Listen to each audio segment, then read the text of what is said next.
Hello children, welcome to the world of pride. Today in your English class, we are going to learn two words from R to W. Repeat the names along with me. R for rat. R for rat. R for rose. R for rose.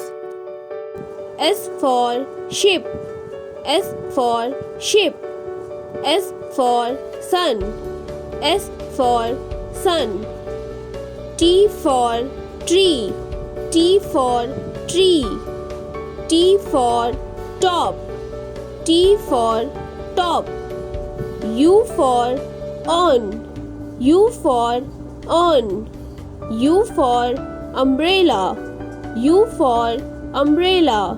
V for van. V for van. V for vase. V for vase. W for wall. W for wall. W for watch. W for watch. Let us revise this once again. R for rat and rose. S for ship and sun.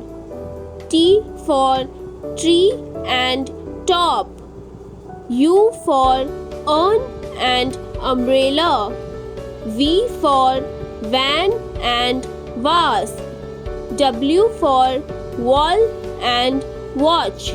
I hope you all enjoyed the video. Learn all the words at home. Thank you. Bye-bye.